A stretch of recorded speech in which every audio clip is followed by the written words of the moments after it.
Please let me know if my audio sounds at all like distorted.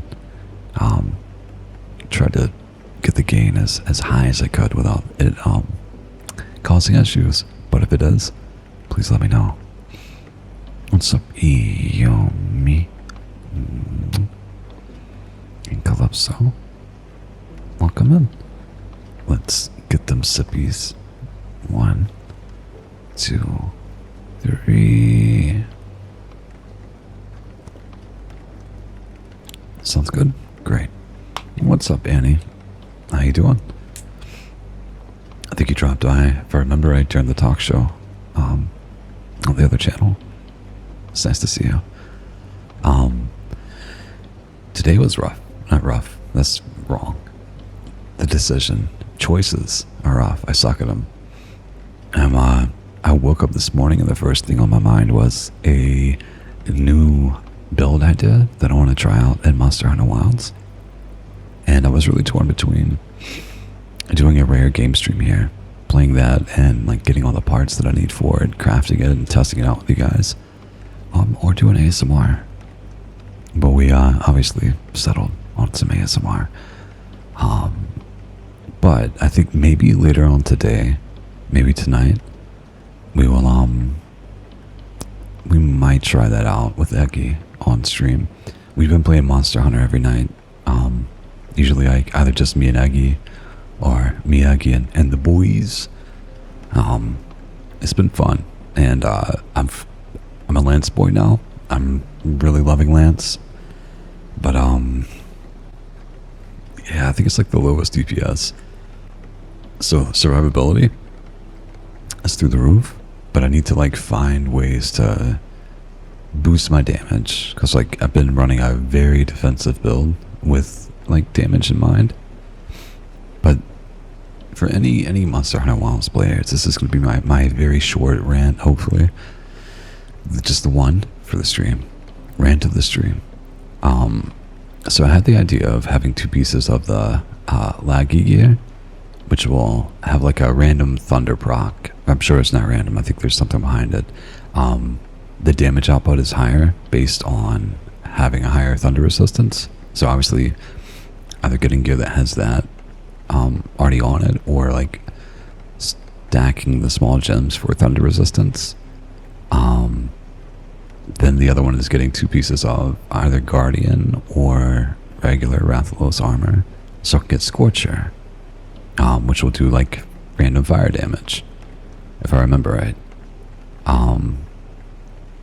And then I'm going to have my weapon be the Soshia one, so I can get White Flame Torrent, which will, I think, increase Scorcher's damage, or something like that, or make it proc more often, or cause it, I don't know, it does something. I forget how it reacts to it. I just know that it does. So I'm thinking about going and like putting like the fire gems, and if I can find one ideally that has guard on it, that's cool. The talisman I'm running has like what's it called, guard up 3, which I love and need. I just don't want to waste a slot for it. But getting the fire up, thunder up, so when those things proc, they're going to hit harder. And then probably just like for the third one, offensive guard is a good choice, I feel like. So that way like I can get the random proc damage, and like, yeah, I want to somehow, if I have the gem space for it, I think incorporating burst with it, because I do like a lot of the charges, especially against big monsters, like when they collapse. Like, I know it degrades your sharpness really quickly, but especially against New Udra. I can't wait for our Arch-Tempered fight, because we've been fighting a bunch of New Udras lately, and I discovered that as a Lance doing a charge attack, like I can pretty much just do that for the entirety of the fight. I only have to step away to like guard or sharpen, but you can get like wedged pretty much right underneath them and just stay there, and it's pretty good. So I'm getting better at like doing the charges and like maneuvering with it. It's a little tricky. But my third thought is if I can still get Scorcher, which I think I can, like if the damage output with White Flame Torrent isn't substantially increased. Right now, like I have a blast one, a blast lance, so I could have my third gem on there be like blast, or see if I have any talismans that have like guard up or guard and blast, and just like kind of move things around depending. But that way, then there's like the blast damage that's proccing, the thunder damage that's being increased and proccing, as well as the fire damage that's proccing from Scorcher. I'm excited about it. It's probably not an optimal build at all, but I just like, I love it. Like, that's where I'm at now. I woke up and I'm like, this is definitely what I want to spend my day doing. And unfortunately, it's gonna have to wait until when Eggy gets off work, or maybe after this stream, I can like start gathering this stuff for it before I have to jump on call. But I'm very much looking forward to it. And yeah, I think that's the end of our rant. Or I'll end it by saying, if you do want to play Monster Hunter with me, if it's something you love and you want to hang out, there is a Discord for Ko-Fi members, and we actually held our first event last weekend. It was me, Sonoma, and Ession, and we all got together, and well, me and Sonoma played Monster Hunter, but we just like hung out and stuff. I'm thinking maybe this weekend we'll do something as well. I know that Aggie's gonna be out of town, so one of the things I propose doing is watching like old anime. I have I think I have like Trigon. I have all of Cowboy Bebop except for one, like the first DVD. I lost it somehow. And I also have like the full Shin-Chan series. The American version, the best version. Ayo. Adult Swim version. So we might like, watch anime, or maybe game, or maybe do both, depending on how lonely I feel, how much time I end up spending in the server. Just escaping from here, or from problems. What was with the three dots? How am I doing? I think is what you're asking. I'm doing good. Obviously, Monster Hunter's on my mind. And what's up, Belina?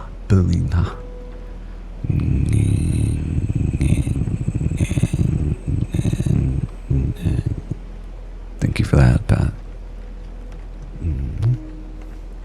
What's up, how you doing? Because I don't know. What's up, buddy? Let's have that coffee together. 1, 2, 3. As you could probably hear, we are doing water. It's not coffee today. I had my allotted coffee intake, which was most of a pot. I gave Eggy a cup and a half. I made breakfast this morning, and it was pretty good. I really wanted to I gotta get better at it. But you know those eggs that are where the ends, you have like the yellow part that breaks down and it's all like yummy, and runny and stuff. But you know like how you can get white on both sides, and it's like just a little bit fried, kind of, I guess.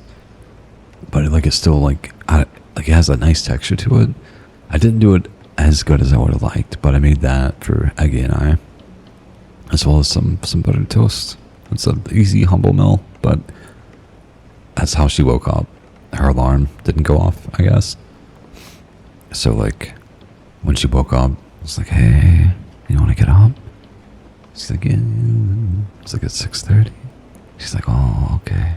I was like, there's breakfast and coffee for you. She was soup. Then I finished mine, and we had a nice little breakfast together. Tofi, you can message me too. You hear me? I message you every day. Every day. Every morning. You're one of the first people I talk to. Silly pants. Oof. Okay. I've done enough talking, and you guys have been more than patient enough. So we will go on to our first story. I have a few open. I haven't checked the length of them, so we might not get to them all. Checking the length right now. And they all seem kind of long. For those of you that were interested in the trucker stories, last stream that we did here, we discovered that it is against their TOS to narrate them, which we found out. I don't know when they posted that, but I think it was like an amendment or an update or an edit to something they had posted before about it. So we won't be reading those anymore, unfortunately. But if you do want to find it, it's on the subreddit r/noasleep. It's a good story, and recommend checking it out. Yeah, I think they wanted to be. I don't remember exactly, so don't quote me on it, and it can easily be found.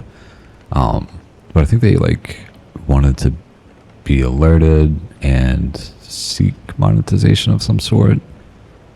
Something like that. Or it said something like, don't even bother asking permission. I know what I'm worth. It was something like that. I might be remembering bits and pieces of it a little bit wrong, but that's also very much their right. The thing I don't understand is why you would post it on. I guess you want your writing to be read, and that makes sense. But I feel like if you're submitting a story on a popular subreddit that people narrate, that you can find on YouTube, people narrating the stories, yeah, I don't know. Yeah. Anyway, our first story. Oh, if I need company. Fair enough for you and me. I was quarantined in my own apartment. No, I'm not sure I'm human anymore. You made a Russian friend? That's cool. That's neat. That's one of the cool things about streaming and stuff. It's I've got to make friends all over the world. Most are Finnish and French, my best ones. But yeah, very cool. New story. Tofu gets sued. I think it would just be removing it if there was a video up. I don't really think you can sue. And if they did, there's no money to be sued. There's no money to be had. You can't get blood from a turnip. So F. They should have said so very clearly at the beginning. Yeah, put it at the start of the story. That's what I would think, Yumi. Anyway. Story time. Day 1. Again, please let me know if my audio is distorted at all. I can easily fix it, so just please give me a heads up. I woke up sluggish and heavy. Maybe it's the weather. This early winter darkness always gets to me. The window was fogged from the inside, and I could barely make out the street from my bedroom. A quick shower, clothes on, and I went to the kitchen for breakfast. Buttered toast and a bit of cheese. Lately, I've developed a taste for the fancy kinds. Makes me feel almost like a gourmet. Finished with a coffee, brushed my teeth, and within half an hour, I was ready for work. I wanted to get to the school early today. There were a few papers I'd left behind that needed grading before winter break. I wanted to return to the biology test that hadn't gone so well, so the students could redo them after the holidays. Shoes on. Brown wool coat buttoned. I was ready to go. One last glance around the apartment, just habit. Then I opened the door. And that's when I got my first surprise. The doorway was sealed. A thick, transparent sheet of plastic covered the exit. The door opened inward, but the frame had been hermetically sealed. At first, I thought it was a mistake. Maybe construction work in the building. Maybe a mix-up. I reached out carefully to touch it. The plastic was cool and taut, lined with yellow and red quarantine tape along the edges, professionally attached to the frame. For a moment, I just stood there, confused. Someone, or something, had sealed me in, but why? I leaned against the plastic, trying to see into the hallway. Maybe it was just a trick of the light, I thought. But when I pressed harder, a black figure appeared just beyond the doorframe. The moment he saw me, he shouted, "Step away from the plastic." a sharp, angry male voice. Then came a distinct metallic sound, the unmistakable click of a weapon being readied. I stumbled back in panic and ran to the living room. Hiding behind the couch, I crouched on the floor, trembling. I waited for shouting, for footsteps, for anything, but nothing came. The plastic barrier remained untouched. The man outside didn't enter, he just simply stood there, motionless. After a while, I crawled out from behind the couch, turned toward the windows. At first, I thought they were fogged too, but they weren't. They had been sealed shut as well, covered completely in plastic. The light filtering through them was a dull and yellowish, and my apartment glowed faintly in that sick, sterile hue, as if the whole place had become one giant quarantine chamber. Day 5. I've been prisoner in my own apartment for 5 days now. That's plenty of time to inspect everything, to analyze, to observe, to attempt some kind of logical assessment of what's happening to me. The most plausible hypothesis is that I've become the subject of an experiment. Whether I volunteered for it or was taken without consent, I can't say. But every indicator points in that direction. Communication has completely ceased. My phone is inoperable, the screen flickers, the buttons just don't respond. It behaves as if under constant electromagnetic interference, as though some kind of frequency jammer is active in the area. The television produces only static, no signal, no sound beyond the white noise. Water and electricity, however, still function, and that detail is significant. It means that someone is deliberately maintaining the utilities. They don't want me dead, they just want me here. The strangest part is the food. Every morning, fresh groceries appear in my refrigerator. I never hear the door open. I never see movement, but the shelves are always stocked. I don't know how it gets here. Either there's a concealed access point to the apartment, or the delivery method is something different entirely. Perhaps an automated supply protocol within the perimeters of a controlled study. The first few days, I was nervous, waiting for something to happen, waiting for an explanation, but nothing did. I kept the front door open for a while, hoping to catch a glimpse of anything in the hallway. I only saw the guard. Always the same black uniform, the same posture, motionless. They rotate every 6 hours. No words, no gestures. The exchange is perfectly synchronized, military in precision. Without any form of entertainment, I've turned to reading. Old, half-finished books left on the shelves for years. There's a strange peace in it. Inside these walls, my focus sharpens, my thoughts align. In a way, the confinement itself feels orderly, almost pleasant. Perhaps this is how the mind behaves when it begins to adapt to captivity. Day 8. I no longer know what time it is. After 8 days of confinement, the days have started to blur together. My biological rhythm, something I once took for granted, has lost its external cues. I can't tell when it's morning or night anymore. I keep count, but every time darkness falls, I draw a line on the wall. During the day, I try to judge the passing of time by the yellowish light flickering through the plastic sheets that cover the windows, but I can't see the street at all. No movement, no sound. The world outside has gone completely silent. The books no longer entertain me. The words are still there, neatly arranged, but their meaning feels hollow. The days have turned into a monotonous cycle. I hate sitting on the couch waiting for something, anything to happen. I tried talking to the guard outside. I called out, I asked questions, even begged him to answer me, but he didn't. Not a word, not a single gesture. So, I sat for hours in the living room, watching the faint yellow light seep through the plastic and wash over the walls. The color is sickly, pale as if someone had filtered the life out of sunlight itself. Since yesterday, I've had a splitting headache. I don't know what's causing it.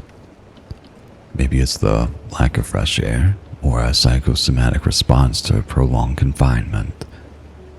The pain fluctuates, a rhythmic pressure behind my temples, sometimes followed by dizziness. Water and power still work. Each morning the fridge is restocked, but even the food has lost its appeal.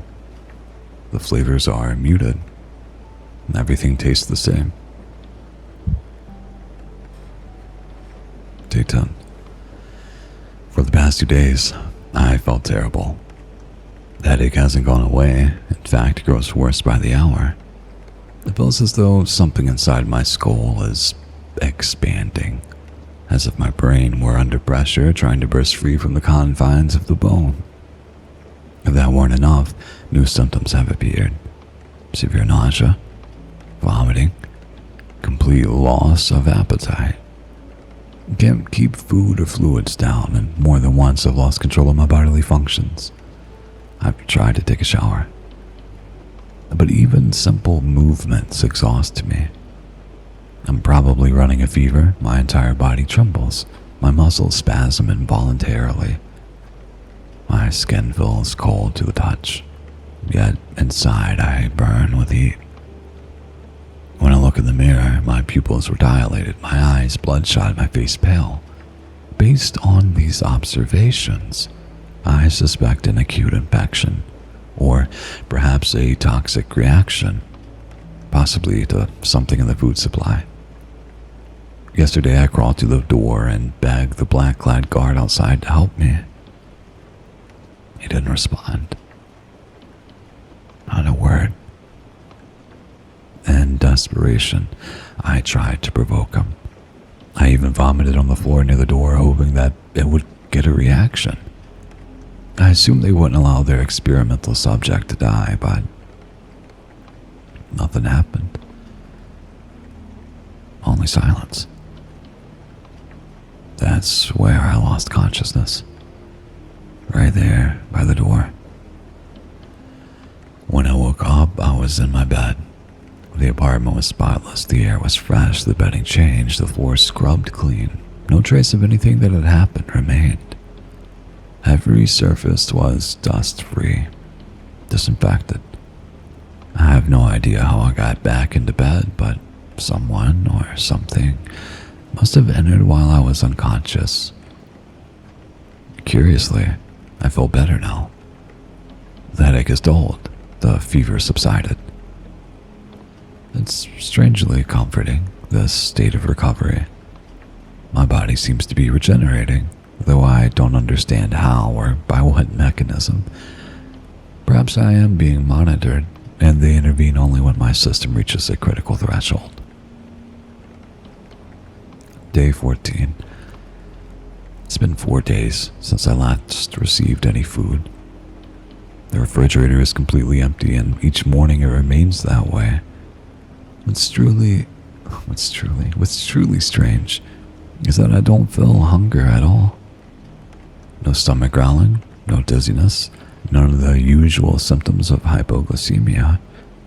In fact, at times I feel unusually light, as if my body has shifted to some alternative energy source. Objectively, this contradicts every known psychological principle. The human body in such deprivation enters a catabolic state, first depleting heptic glycogen stores, I don't know, then consuming muscle tissue and fat reserves. The process is inevitably accompanied by fatigue, muscle pain, and cognitive dullness. But I experienced none of that. Only visible physical change. My whole mind remains clear. I've lost significant weight. The bones beneath my skin are sharply defined. The muscle's nearly gone, yet I feel no pain. It's as if my... Oh God, I don't know what this word is. Nociceptors have shut down. A central inhibitory mechanism in the nervous system has become permanent. Sonoma, what's up? How you doing? I hope you're doing well. I had a Monster Hunter rant earlier. There's a new build I want to try that I came up with as soon as I woke up. I must have been dreaming about it again. My metabolism no longer behaves like that of a human being. This morning I looked into the mirror again. My skin is pale, grayish in tone. The capillaries beneath my eyes have vanished. My face is hollow. I don't know whether it's due to hypoxia, hemoglobin degradation, or some unknown metabolic transformation. But I'm certain now the biological system I once understood no longer functions within me. My body has begun to obey different rules, and despite my fear, I needed to understand what those rules are. What's up, Sprout? It's been a while. Can't sleep, I guess. I hope you're doing well. Day 15. My body has changed.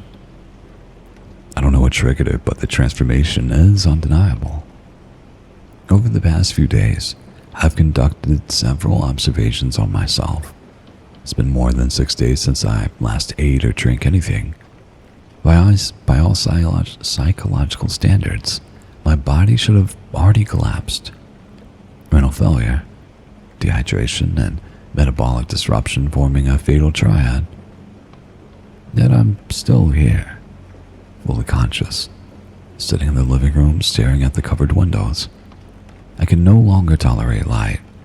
Even the smallest ray of sunlight causes a sharp burning pain in my eyes, as if my retinas had become hypersensitive to the visible spectrum. A psychological explanation might be melatonin depletion or retinal degeneration, but it's equally possible that my nervous system has begun responding to photic stimuli in an entirely different way. The pain is unbearable, so I've covered every window with blankets.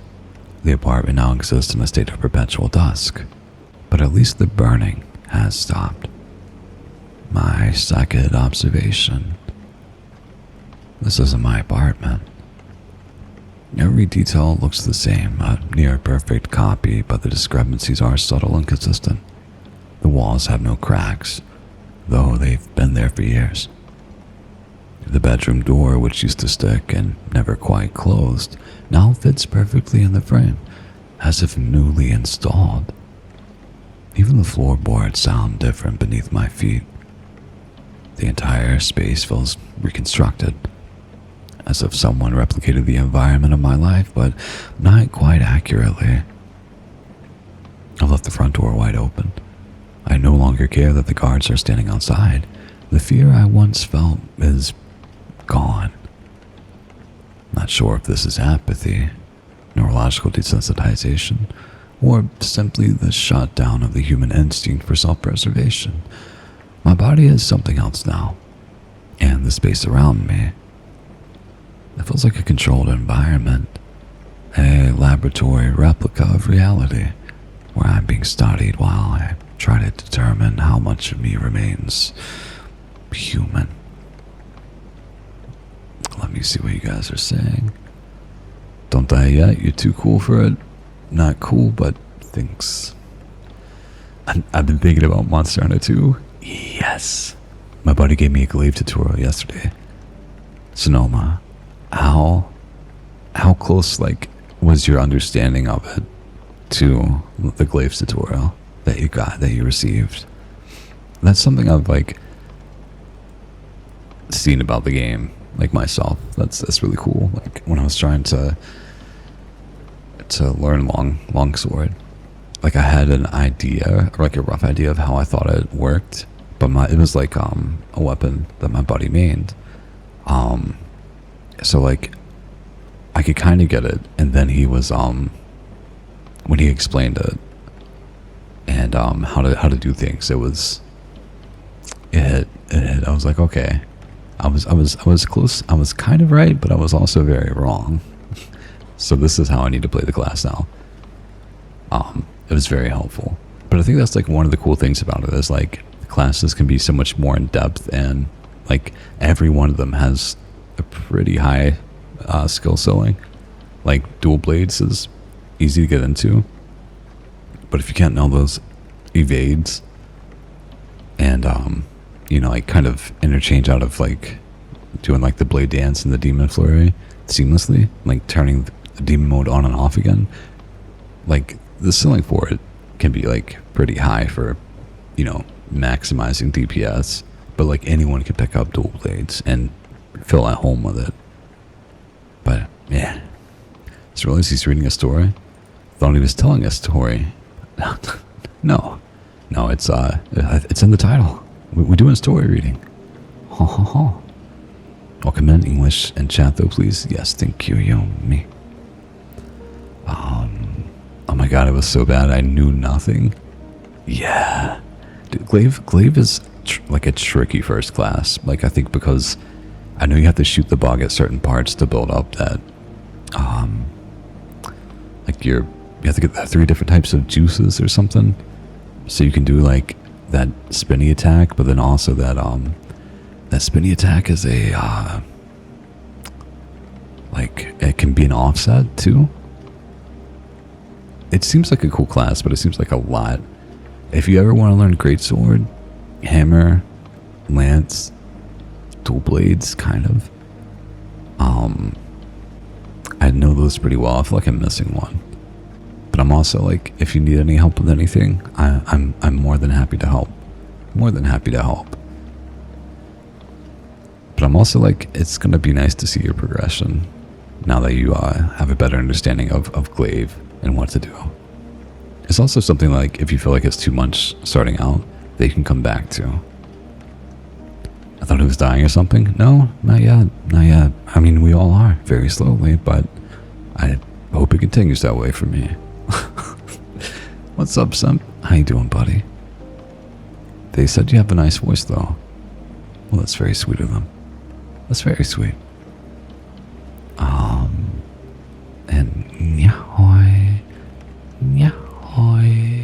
Welcome in, Corania. That's what we're gonna go with.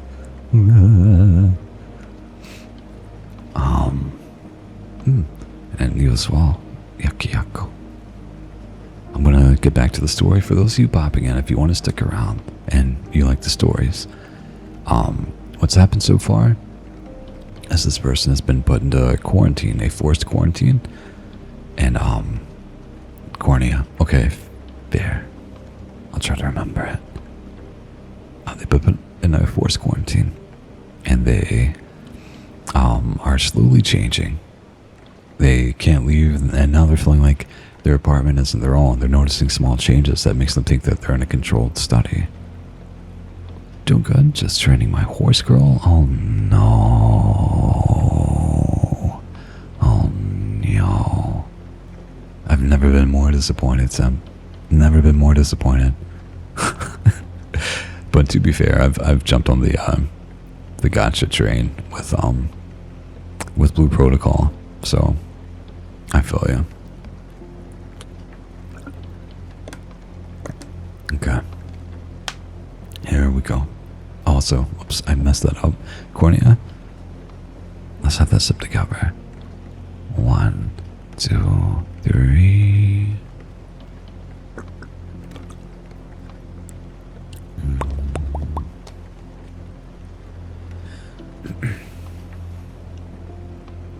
Day 17. My body continues to change. I don't know what precisely initiated the process, but the biological pattern is unmistakable. The earlier symptoms, light aversion, reduced body temperature, loss of hunger and thirst, have now been joined by new striking signs. This morning, all my teeth fell out. There was no pain, no bleeding. They simply loosened and slipped soundlessly from their sockets, as if the periodontal ligament cells had received a signal for self-dissolution. When I ran my tongue across the gums, the surface felt smooth and cold. A few hours later, new teeth began to emerge. They are far sharper and longer than a human dentition should be. The incisors taper to points, the canines have grown disproportionately, and the molars are rigid, predatory, almost serrated. Anatomically, such regenerative speed should be impossible. The new tissue is likely not calcium phosphate based like normal enamel, but composed of some harder, unknown biopolymer, perhaps the result of an alternative mineralization process. My hair has also begun to shed en masse, not in patches, but uniformly, as if the follicles had simultaneously received an apoptic signal. My scalp is now smooth, pale and cold to the touch, like the surface of a wax figure. The photosensitivity has become extreme. Even the faintest beam of sunlight pierces my vision with searing pain. My skin itches violently as though undergoing a photon-induced allergic reaction. My pupils remain fully dilated, and my retinas seem to have adapted entirely to darkness. I can distinguish even the smallest light sources with unnerving clarity. I've blacked out every window. Only a faint glow filters through the open doorway, and even that is intolerable. Darkness is no longer an enemy. In fact, it feels as though my eyes function best within it. I still attempt to interpret all this within scientific parameters, but the biology I once knew offers no explanation. Evolution does not leap this far, unless someone gives it a push. Day 19. I can't sleep. It's not that I'm having sleepless nights. The need for sleep itself is gone. My eyes don't tire, my body doesn't crave rest, my mind remains constantly active, yet I feel none of the exhaustion that prolonged wakefulness used to bring. Physiologically, this is impossible. In humans, sleep deprivation leads to neurological disintegration within days, hallucination, confusion, cardiac arrhythmia. I show none of these symptoms. It's as if the mechanisms of neural regeneration are functioning without rest, or as if my brain has deactivated the circuits responsible for dreams and fatigue entirely. Sometimes I look through the covered windows to tell whether it's day or night. The faint yellow glow is my only reference point, but my sense of time is gone. Day and night have become indistinguishable, as though the world has forgotten how to turn. But today, something happened. I had just begun to pull back the blanket covering the window when I heard footsteps in the hallway, followed by the rustling of the plastic sheet. 2 armed soldiers in black uniforms stepped into the living room. "Get on the ground," one shouted. When I didn't react quickly enough, the other screamed, "Get on the ground." If one of them shined a flashlight directly at me, the light was blinding. It felt as if my eyes were melting, a burning sting spreading across my skin. I dropped to the floor and lay motionless. One soldier stood over me while the other began searching the apartment. Then a third figure entered. He wore a yellow hazmat suit, his face completely obscured by the mask. He set down a metal case beside me, sterile medical instruments inside. He opened it, removed a vial and a syringe. "What did you do to me?" I asked. He didn't answer. "Why are you doing this?" I pressed. Stay calm, he said finally. We're just taking blood. Why am I locked in here? What is this? I tried to ask, my voice trembling. We didn't do anything, he replied coldly as the needle pierced my arm. You did this to yourself. His words hurt more than the injection. What did he mean by that? I hadn't done anything. I taught biology. I graded papers.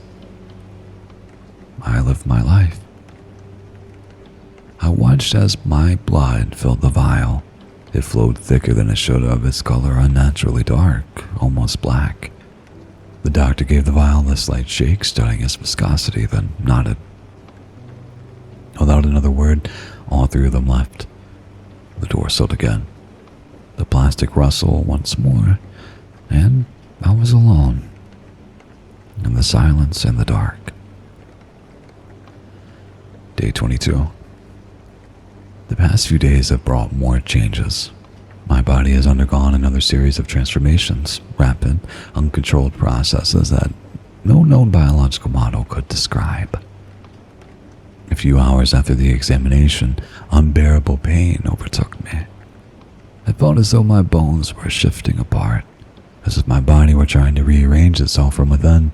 A sharp, stabbing pressure built beneath my ribs, and a tearing, pulling force traveled along my spine. The pain came in cycles, fading, then returning in another region. My back was the worst. I was certain my ribs were about to burst through my chest. My eyes began to ache as well. Pressure seemed to build behind them, a pulse deep inside my skull. It felt as though only a thin membrane kept them from rupturing. Then the pain finally flooded my entire head. I lost consciousness. When I awoke, everything was different. My vision had become unnaturally sharp. I could see the heartbeat of the guards beyond the door, rhythmic, red pulsations as though the wall were transparent. I didn't just see them. I felt them. The rhythm of their breathing, the faint vibration of their motionless bodies. The apartment had changed too. Every piece of furniture was in its place, yet nothing felt familiar. The door was no longer the same. It had been replaced with thick metal, and there was no handle. Someone just followed me, Alistair.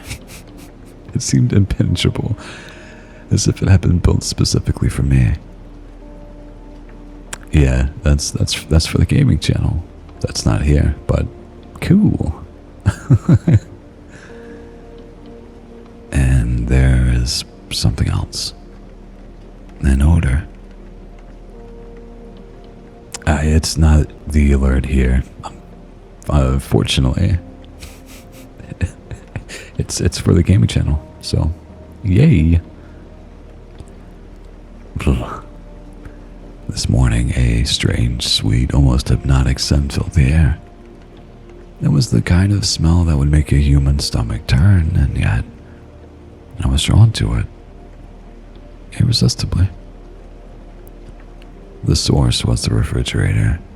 When I opened it, horror took hold of me. It was full of decaying flesh, animal remains, bones, viscera. Maggots crawled among the meat, and the air vibrated with the sound of flies, and still, the smell was inviting.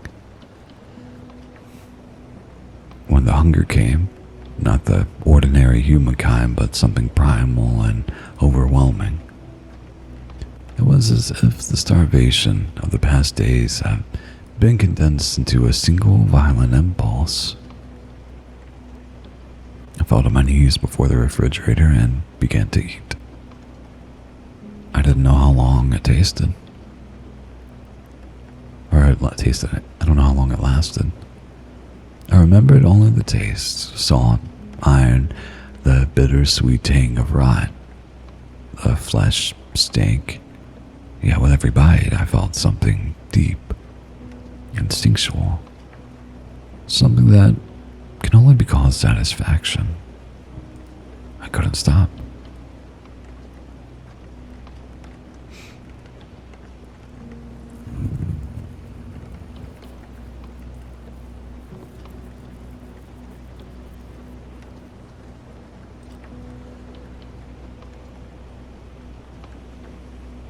Day 24.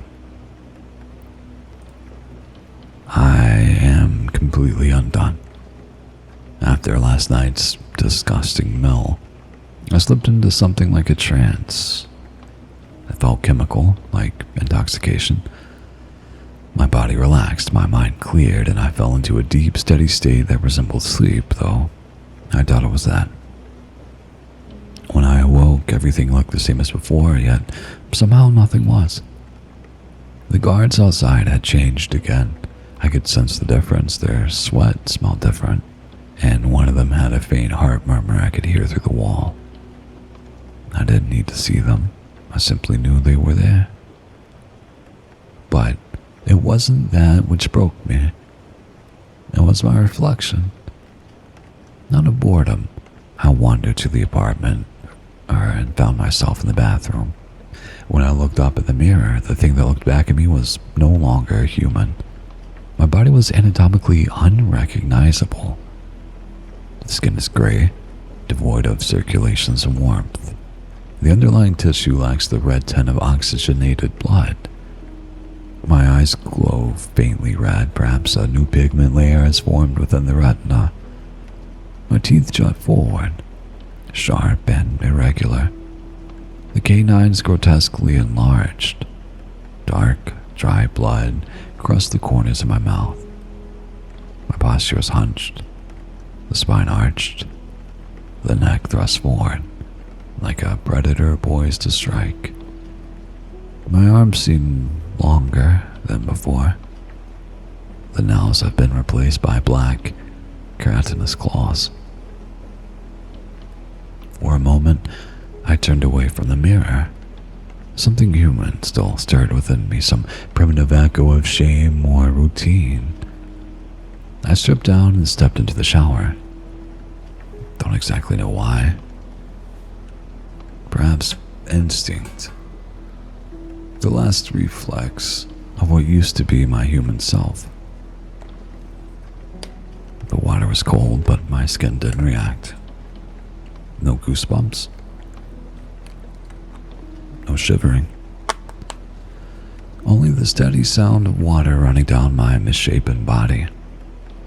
Of all my clothes, only the pants fit now.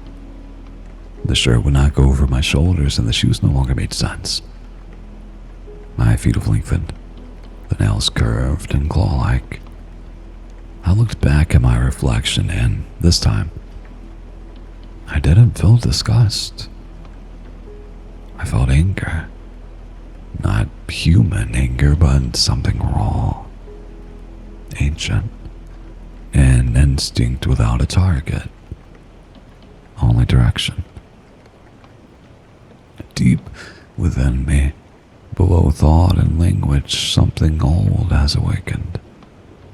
It isn't emotion, it isn't reason. It's a simple, undeniable fact. I exist, and something unimaginably ancient within me is hungry. Nyahoy, nyahoy. Welcome in, Mr. Kitsune. And also Jade Rocker. Welcome in as well. I'm happy that was your first introduction here. Oof. I think the story's almost done. Yeah. Then we can chat a bit if you guys wish. Day X. I no longer know how many days I've been locked in here. The concept of time has lost all meaning. My biological clock, the system that once regulated my sleep-wake rhythm, has completely collapsed. I don't know if it's day or night. In fact, I'm not even sure where I am anymore. I've begun to suspect that the apartment I live in isn't really mine. It's too perfect to copy. Everything is where it should be, yet the details betray the illusion. This is only a reproduction. There are no cracks on the walls. The paint is fresh. The scratches and stains are gone, as if reality itself were a laboratory model, rebuilt around me over and over again. What worries me the most, however, is my consciousness. I'm not always awake. Sometimes everything blurs, as if I'm slipping into a dream, but these aren't dreams. When I return, the room is different, and my body feels as though it has fought something unseen. The last time I regained full awareness, the apartment was in ruins, but not the way that someone might overturn furniture in rage. The walls had collapsed. The plaster had fallen away.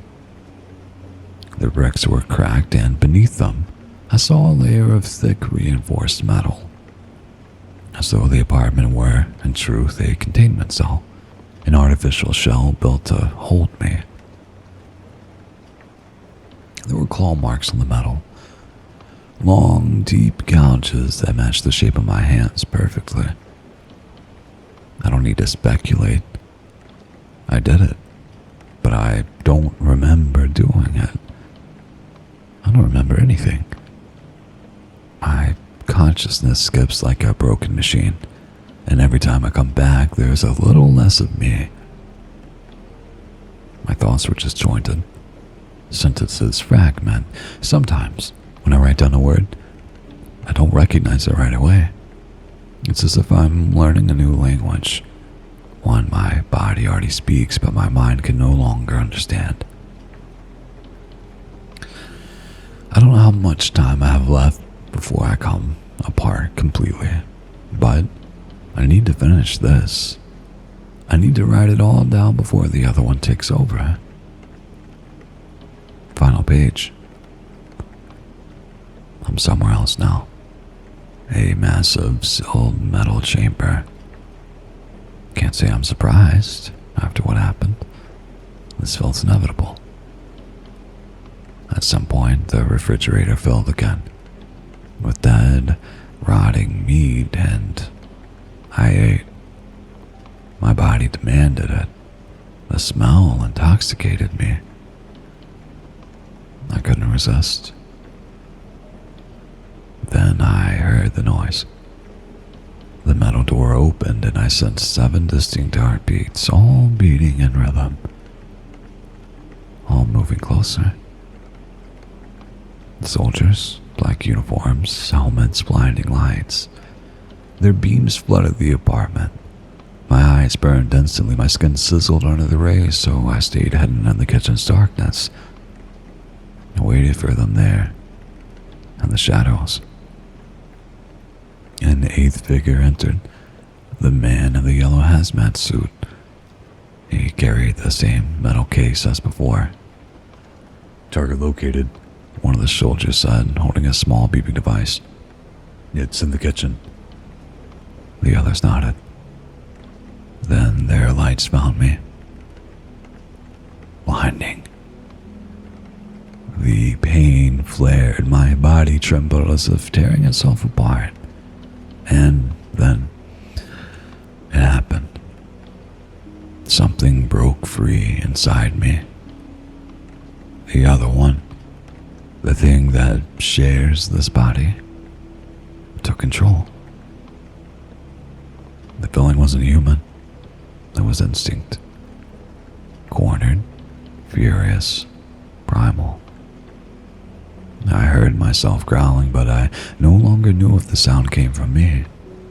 My mind dimmed, but my movements were fast, precise. In a single motion, I reached the nearest soldier and snapped his neck. The beams burned, bullets struck my flesh, but my body did not respond. I felt the impacts, but not pain. Only rage. One by one, the soldiers fell. The room reeked of blood and metal. The doctor stumbled backward, then turned and ran. I followed on all fours, like an animal. That's when he entered. Someone new, massive, unfamiliar.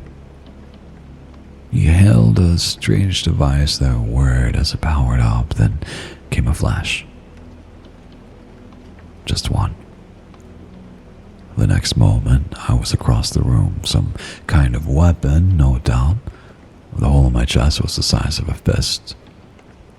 My black, viscous blood spread down my torso. I watched it flow and felt, for the first time, a kind of peace. Maybe this was the end. Maybe I was finally free. But I didn't die. I woke up here. The wound is still there, but it's closing. The rate of cellular regeneration is exponentially higher than human baseline. The death process has stopped. Now I live in this sterile metallic prison. They left me a bed and my journal. Nothing else.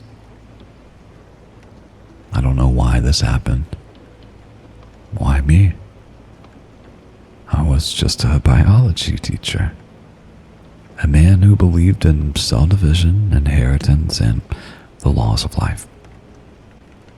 But the human life I once knew no longer applies to me. I will live here. Forever. In the dark. And watch as everything we thought was human begins to change. Yeah, I liked it. That was a pretty cool story. It was well written and very entertaining.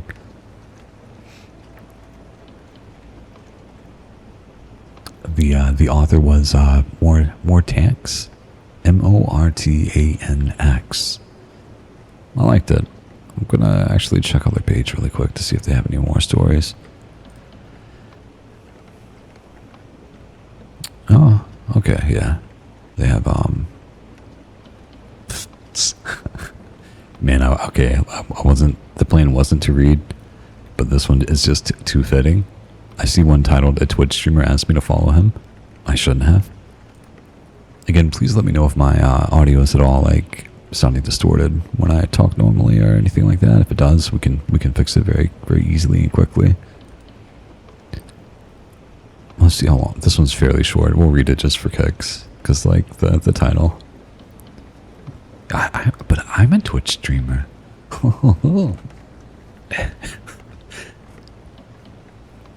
That damn insomnia. It had been tormenting me for almost half a year. No matter how tired I was, I could barely fall asleep. Just tossing and turning. Suffering through the entire night. No matter what I tried. Lately, I had gotten into the habit of watching videos, streams, or movies until finally, after much struggle, sleep would claim me. I'd especially gotten hooked on Twitch. I had a few regular streamers I liked, ones who played games that interested me. Very slightly, let me just turn it down a tiny bit. Do you do a lot of short readings? Yeah, it's primarily what I do. I'm a voice actor as a profession. So when I don't have scripts to do, I'll stream and just read cool stories. I like to, as you can see, like from the look of things, the visual presentation. It's very modest, not a lot going on. I like things to be like predictable, familiar. I want people to know what they're getting into when they pop in. And that's going to be small chats with stories. It's simple. It's easy. And thankfully, people tend to enjoy it. Some use it for sleep or as body doubling, I guess is I think the term is. Which is great. I'm happy that My goal and vision of providing a comfy and cozy place has worked. Yeah. But yeah, just I'll, pretty much every day I read and chat. The night started the same way. I spent hours browsing, and by around 3 in the morning, I was still trying to decide what to watch. The insomnia had been especially brutal in recent days. I barely slept 1 or 2 hours a night for over a week. Also, this just occurred to me to say too, I have a gaming channel where, like, just I'll kind of randomly game. Mainly Monster Hunter currently, potentially Blue Protocol in the future. And it's usually with friends. We'll do like collab stuff, or if you want to, you can. The vibes there are significantly more unhinged and rambunctious, but that's not the purpose of this place. It's to be cozy and say so and calming to an extent. You like the cozy vibes? Great. That's good news. Groggily, I scrolled through Twitch, trying to decide what would get me. Give me 1 second.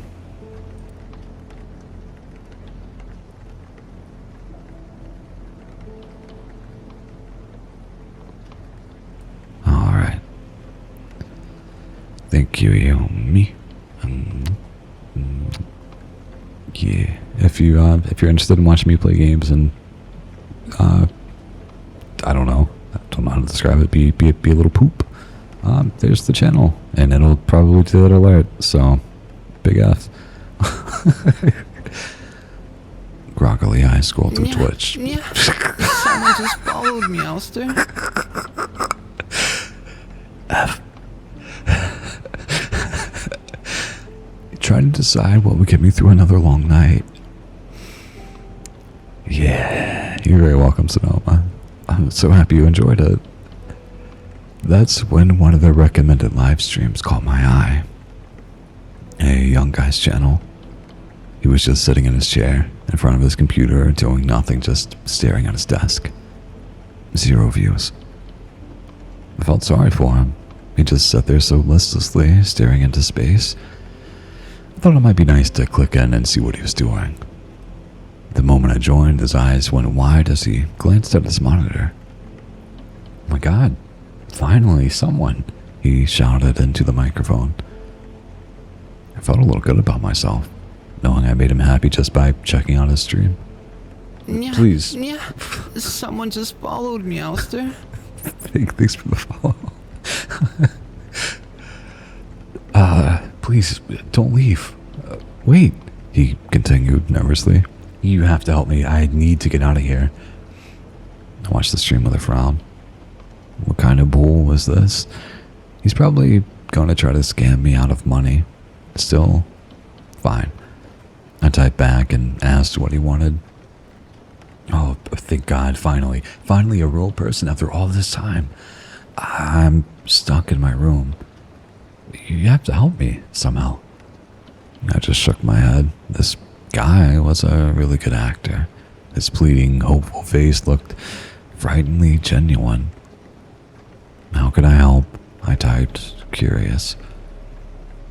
Well, I'm not exactly sure, but wait, don't go. I'll think of something in a minute. The guy started rummaging around his room as if looking for something. I saw a box fly from one end of the room to the other.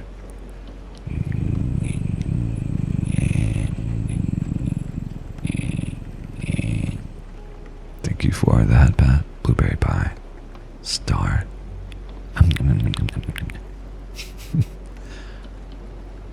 Still there? I typed after he'd been digging around his stuff for minutes on end.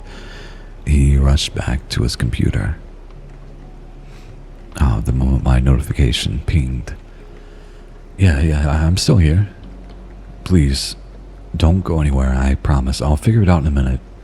Can you, tell me what time it is where you are? I looked at him suspiciously. What the hell does he even want? What is this kid streaming? It was like he was deliberately stalling for time, but for what? I couldn't clearly see what he was doing. The camera was too far away. He just kept rummaging through his things, pretending to search for something. I think I'm gonna go, I typed. I didn't want to be rude. Poor guy didn't just have 0 followers. He had no views besides me. Wait, please, I promise I'm almost there. 3:39. That's when you first messaged me, right? Yeah, it's 3:43 now, I replied. The guy suddenly jumped right up to the camera, his face almost filling the entire screen.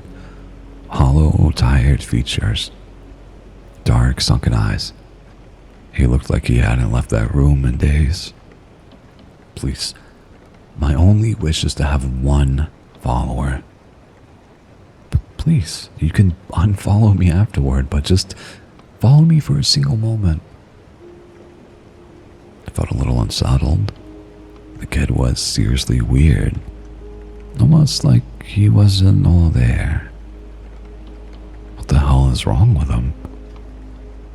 For a while, I just listened to him beg, saying that this was all he wanted, that it was his live stream and he desperately needed it. Eventually, I gave in. What harm would it do to follow some random guy on Twitch? Worst case, I'd just unfollow later. As soon as I hit follow, the guy let out a scream. Yes, finally, he shouted in triumph. Then he swept everything off his desk, all the junk, his camera, and probably his computer too. I'm sorry, but I'm finally free, he yelled, practically coming apart at the seams. I just stared in shock as he raged around the room. He was so happy he was almost destroying the place. Finally, freedom, he roared. And then, without warning, he slammed his door open and bolted out of the room. That was the last thing I saw. The stream cut off. I just sat there, frozen, staring at my monitor. What the hell was that? Was this guy completely insane? I shook my head. I'd be better off just watching some series tonight. I stood up from my chair. Maybe I'd even take a sleeping pill so I could actually get some rest. Then I opened my bedroom door. But there was no exit. I froze in place. Behind the door there was only a wall, as if it had been bricked up. In the wall, there was a single message, scratched deep into the surface, surrounded by gouges of what were fingernails had dug in. Keep someone here in your place if you want to get out. XO, XO, crevice. No, like, just out of curiosity, I wonder if this is a self-promotional thing for the writer. I'm just gonna go to Twitch real quick and see if there is a user by the name. There is. They have 0 followers. Oh my god. That's nice. That's a cool touch. I'm assuming that they made the channel. Sentenced to be a Twitch streamer for eternity. Terrifying. It's not so bad. There is a donation button that is on the About Me page. That's it. No schedule. Wait.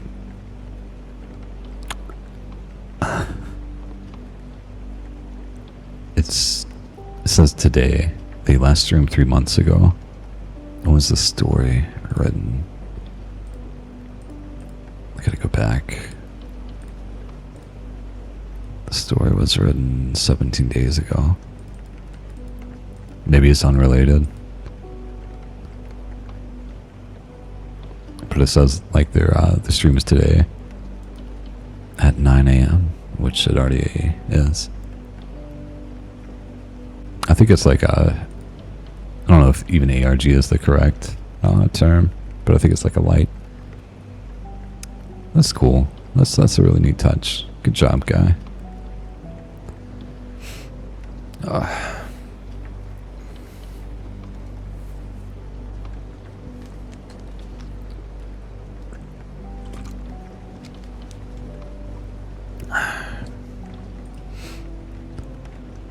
let's see. I'll let you guys decide. I'm not going to worry with the poll, but if you're listening and you want to vote, you can just type in 1, 2, or 3. So I have 3 stories here. We might not get to them all, but I want to read the one that you guys find the most interesting. So for the first one, number 1, I inherited my grandpa's house. He left me a note about the door I need to guard in the attic. Number 2, I was part of a search and rescue team that found a missing hiker. I wish we hadn't. And number 3, there's a man walking along the ocean floor. He must never reach the surface. So if you have a preference, throw that in chat and we'll read that story. Number 3? Number 3? Okay. Number 3? Also, nyahoy, nyahoy. Welcome in, Mimic. And also, acid burst. Makes me think of acid bath. Okay. Oh, I think it's gonna be 3. Oh, we have 2 and 1. Okay. Alright. Oh. Ooh, 2's catching up. Ha ha ha.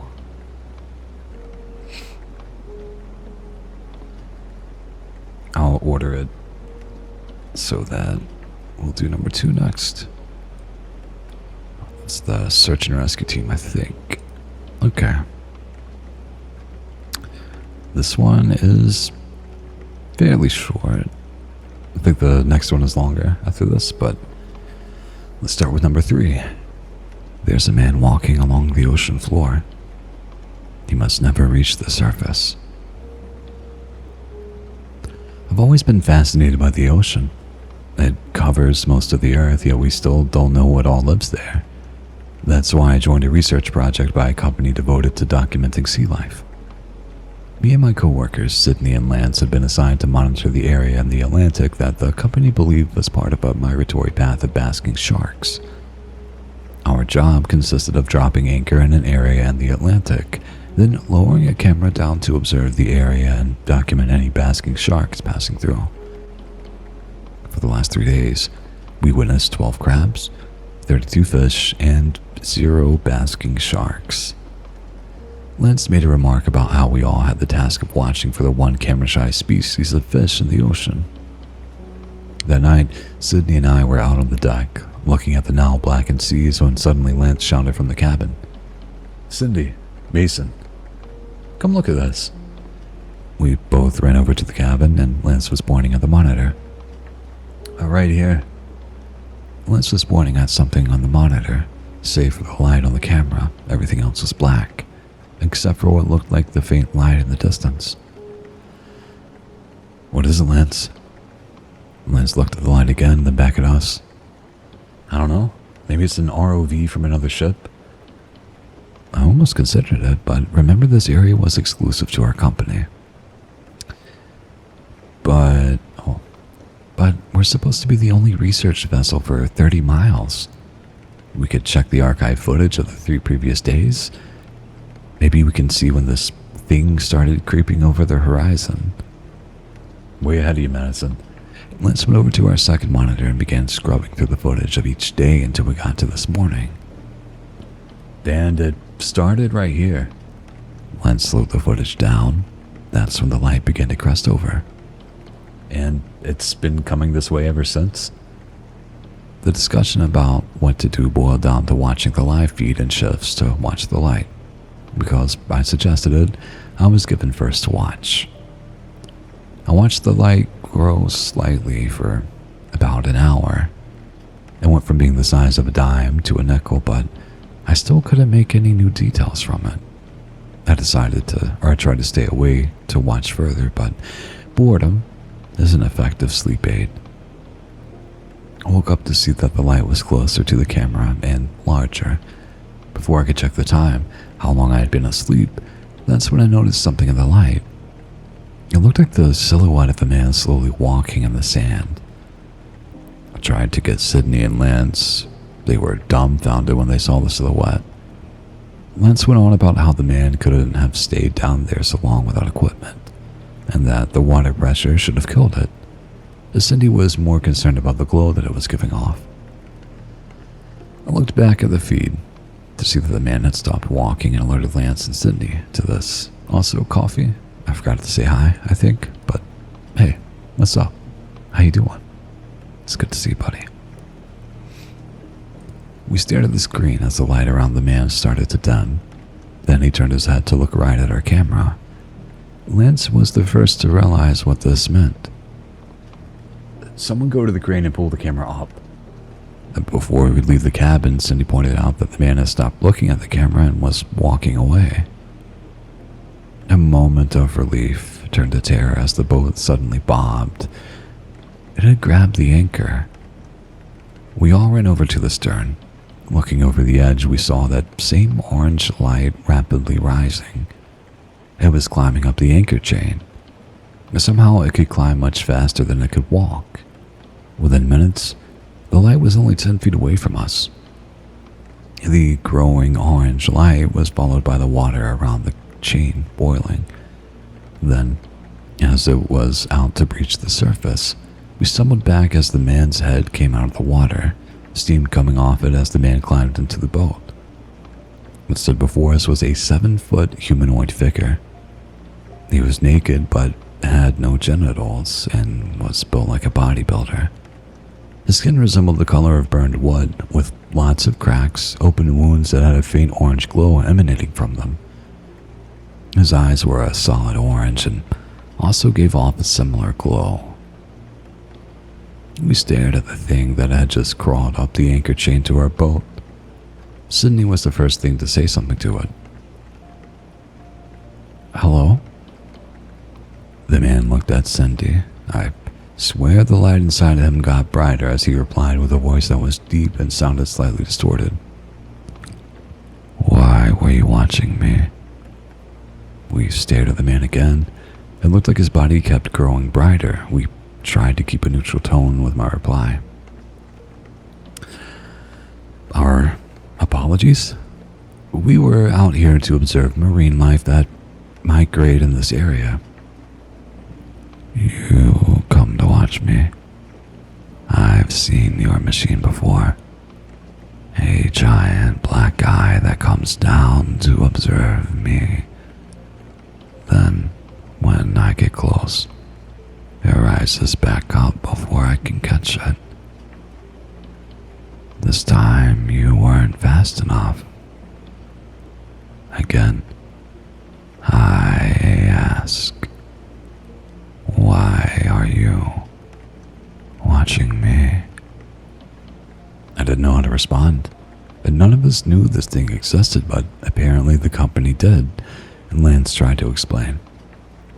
Look, we didn't even know you were here. Other people have been paid to come to this area, and they were most likely told that this was to observe marine life as well. The man looked at Lance. Its faint glow had become comparable to a lantern now. If you did not intend to watch me, then you will surrender your ship to me. Cindy was the first to object. Listen, I know you're upset, but we can't just give you our... Lance cut Cindy off. We would be glad to. Just give me a minute to get our life raft. It's all yours. I couldn't believe what Lance had done, leaving us to die on a life raft while this thing got to keep our boat and go God knows where with it. Cindy immediately objected. Lance, we can't just give the ship to him. Of course we can, Cindy. This poor guy's probably been walking across the ocean floor for a very long time. Lance walked into the cabin, leaving us with this thing. The glowing never stopped amplifying, but now I could see in the lights on the ship that actual heat was coming off him as well. I worried that he would have been radioactive. While waiting for Lance, I felt compelled to ask this thing a question. Why were you walking across the ocean floor? The thing tilted his head before responding. My purpose is to arrive at the new land and destroy it. My only way of getting there is to walk. The bolts of wood could not withstand me. As he continued, I finally noticed the smell of burning wood. I looked down and saw smoke coming out from under his feet. Where is your associate? Suddenly, Lance ran out with a harpoon gun. Right here. With that, Lance fired a harpoon at the man. It reacted to the projectile with incredible speed. It grabbed the harpoon and his body glowed quickly, changing from orange to yellow, then finally blue. The cracks in his body opened further as the fire started coming out of them. The harpoon was now glowing bright orange, bending and melting in his hand as he let the molten metal fall onto the deck. It looked at Lance with rage. Humans never learn.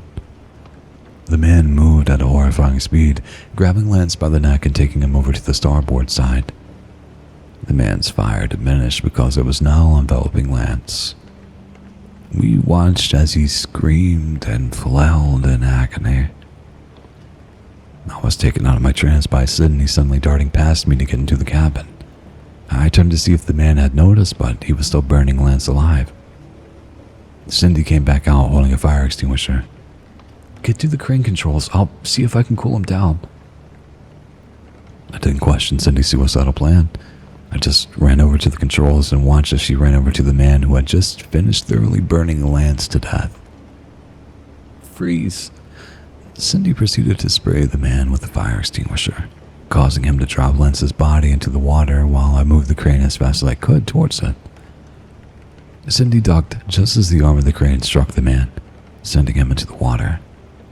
His splash was followed by the area he was in steaming and bubbling. I set the cable on the crane to retract while Sydney started raising the anchor so I couldn't climb back up. After that, we stared up at the monitor and hauled ass back to the marina. We were both pretty certain the company wouldn't believe us, even with the video footage and footprints burned into the floor of the deck. When the time came to talk to our boss, he told us that the footage we've gotten was excellent and that Lance's accidental death was a tragedy. The company had decided that Lance was trying to cook something in the cabin's small kitchen when an at the time unknown defect in the stove created an explosion that sent Lance ablaze. He ran out, leaving a trail of burned footprints, and jumped overboard to put himself out. I didn't contest the narrative, and neither did Cindy. It was obvious that the company had dealt with this thing before, and no amount of contesting would make them even partially admit what really happened. Shortly after, we were both let go as the research project was deemed complete. I eventually did get a permanent job with another oceanic research company, and after a year, the nightmare stopped. I still think about the man walking across the ocean floor. I'm not sure where the new land he was referring to actually is, but every time I see news about fires breaking out in coastal towns, a chill runs down my spine. That wasn't bad. It was an alright story. It was a good choice, and Jade, thanks for the drink. Thanks for the sippies. I'll finish this bottle.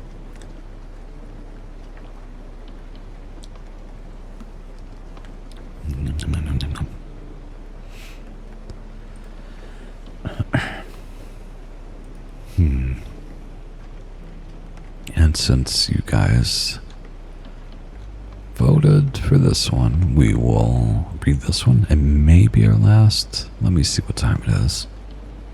We got plenty of time. Let's see. This one is titled, I was part of a search and rescue team that found the missing hiker. I wish we hadn't. First, all names of this account have been changed.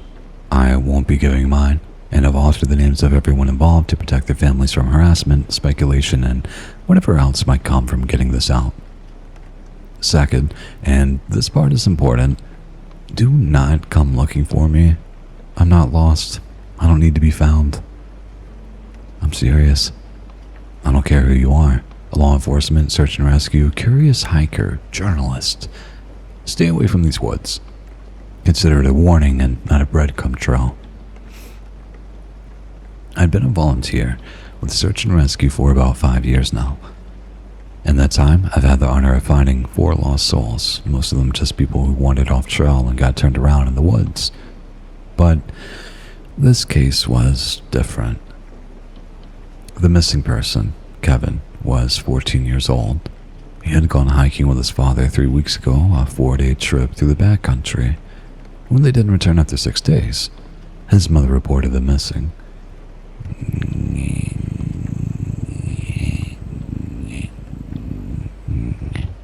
Thank you, Isla. Thank you, Isla. How you doing? I'm gonna contain my initial reaction at seeing those 2 emojis. F. It's nice to see you here, though. How was groceries? Did you get anything cool?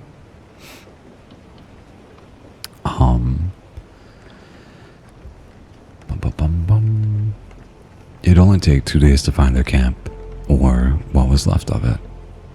What are you eating? I don't know what I'll be having for lunch. Aggie's going out, so maybe she'll pick something up. I don't know. Fingers crossed. I'll inquire after stream. A chicken sandwich. Nice. It's a good choice. You can't go wrong with it. Fried chicken, I hope. You gotta be fried. The tent was shredded. Blood everywhere, bits of hair and bone scattered among the leaves. We found the dad not too far from the camp. Both arms, one leg, and face were gone. They appeared to have been chewed off. Stomach ripped open with swarms of tiny white maggots feeding on its insides, but no sign of the child. We'd been combing through these woods ever since, and every day that passed made it harder to believe we'd find the boy alive. Today had been no different. We'd been hiking since 7 a.m., our legs burning, eyes scanning everywhere for a hint of movement. My search partner, Charles, chewed absently on a protein bar as we went, crumbs falling into the brush. By the time the sun began to dip past the tree line, it was close to 5 p.m., and still no sign of the boy. I really don't think we're gonna find this kid, mumbled Charles, his voice muffled by the protein bar still in his mouth. And if we do, it'll be a corpse. Then we bring back his corpse, I snapped. Or maybe you'd rather tell his mother, who just lost her husband, yet got too tired to keep looking for her son. Charles glared at me but didn't answer. You volunteered for this, I added, ending the argument. I know, he muttered after a moment. I'm just tired, man. Yeah, I sighed. Me too. For a while, the only sounds were our boots crunching through underbrush and the occasional crack of a branch. Then a sharp electronic chirp broke the silence. Charles's satellite phone. He dug it out of his vest pocket, flipped it open, and swallowed the rest of his bar before speaking. Charles with Search Company 3. Go ahead. Yeah. No. Still no sign of him. We're probably about 6 hours out of the vehicles. Copy that. He clicked it off and slipped it back into his pocket with a groan and shook his head. The other teams aren't reporting anything either, Charles grumbled. Another bust. Let's look for another hour or so and then head back, I told him. Maybe we'll get lucky. I like Charles, don't get me wrong, but his constant complaining was starting to grate on me.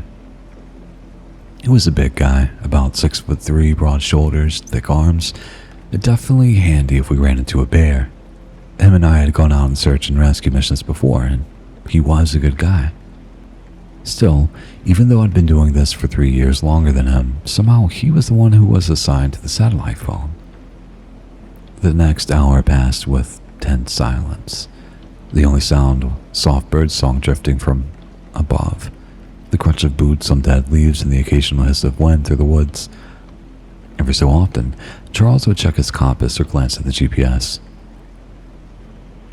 "Let's stop for a bit," he finally said, lowering his back onto a fallen log.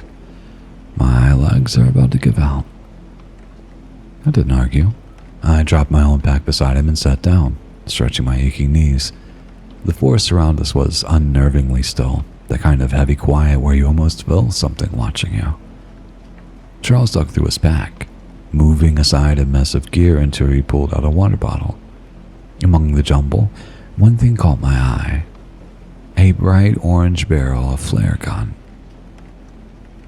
"Since when did you get a flare gun?" I asked. "Since a week ago," he said, flashing a grin that didn't quite reach his eyes. "Figured it might come in handy." He handed me the bottle and I took a long drink. We sat there for a couple of minutes, recharging our energy. Charles ate another protein bar while I absentmindedly sharpened his stick with my pocket knife. I suddenly became aware that the woods had gone dead silent. The usual background hum of wind and insects had vanished, leaving only the crunching of Charles chewing. If not for that, I might have thought I had gone deaf. That's when I heard a faint rustle from somewhere behind us. I froze mid-motion, and Charles noticed it too. We both turned towards the sound, scanning the tree line, eyes darting between the narrow trunks. The silence stretched thin, every second feeling longer than the last. Then, from the shadows between the pines, someone staggered out into view. It was a boy. Filthy, clothes-torn, face pale and streaked with dirt, he stood there blinking at us, swaying silently on his feet. "Jesus Christ," Charles breathed, already standing. "Kevin?" The boy's lips moved, but no sound came out. He just stared at us, his eyes wide and glassy, like he was half asleep or half dead. We rushed towards him, but slowed as soon as we got a better look. I thought back to the photo that we were given. I'd studied it for hours, memorizing every detail until it was burned into my mind. Kevin was supposed to be a little pudgy, with shoulder-length brown hair and big, soft brown eyes. "What's up, Lop-Sub? How you doing today?" "Hope you're doing well." The thing standing in front of us barely resembled him at all. He was real thin, skin stretched tight over bone, his clothes hanging off him like they belonged to someone else. His head was completely bald. No eyebrows, no stubble. Just pale, raw-looking skin. But those eyes, those brown eyes were unmistakable. "Please," he croaked, voice weak, barely audible. "I'm lost." Hey. It's okay, buddy," Charles said, dropping his pack and rummaging through it. "You're safe now. We've been looking for you for weeks. You must be starving." Kevin nodded, reaching out his trembling hands to take the cookie and Gatorade bottle Charles offered. He tore open the wrapper clumsily, snapping off a small piece and dropping it into his mouth. Almost immediately, he began to cough, a deep, raw sound that shook his whole body. He doubled over, hacking and wheezing, his thin shoulders jerking violently. "I'm happy that you're here and that you enjoy hearing me again." Yeah, sorry it was kind of random there for a little bit, but we're back on track with sleep. Everything's good. So, around 9 a.m. EST should be our time again. Hey, easy," I said, stepping closer. "You okay, kid?" Kevin spat into the dirt. When he looked up, tears rimmed his wide brown eyes. "It burns," he croaked. "What does?" Charles asked. "The cookie?" Kevin nodded weakly. "Everything I eat hurts," he whispered, voice breaking. "But I'm so hungry." stared down at the half-eaten cookie in his palm as if fighting an invisible urge. His stomach growled loudly, and before either of us could stop him, he shoved the rest of the cookie into his mouth and swallowed hard, shuddering as he did. Charles and I exchanged a glance. Something was very wrong here. What's up, wife? I was sick for a while. I feel like I remember you mentioning that. Maybe not, but I feel like you did. I hope you're better though. Hope you're better, so I can watch your streams. But good to know we're back. Yeah.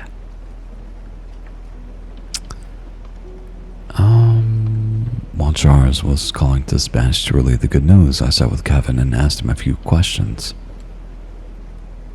What happened to you at the camp? The boy was staring into space, eyes unfocused. I don't know. It was dark and everything happened so fast. Something pulled me out of the tent at night and bit me. Bit you? I said, eyebrows raised. Where? Nice, Sonoma. I might make some more after this. I feel good energy-wise, and I feel like it wouldn't like having more wouldn't make me all shaky and jittery. Like if I have I'm taking 2 or 3 cups. That sounds good. For now, I'll have water, so we'll have that sip together. 1, 2, 3.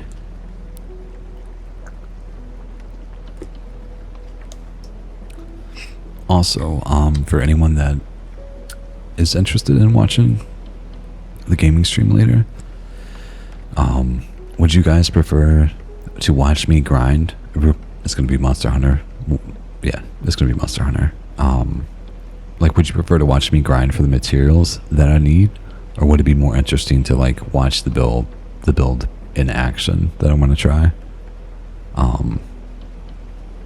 Yeah, let me know, because it's probably gonna be a later stream around 5 p.m. 6 p.m. somewhere around there EST.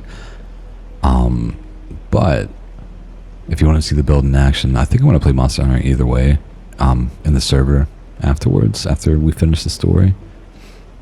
So yeah, I might start the grind for that if you guys don't care. Anyway, back to the story.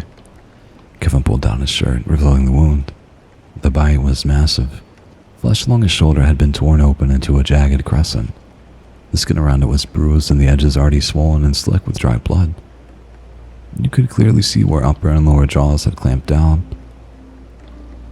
Punctures spaced far apart, each one big enough to fit a thumb inside, and it stank faintly of rot and iron. Despite the horrific brutality of it, the bite looked old, like it had happened years ago.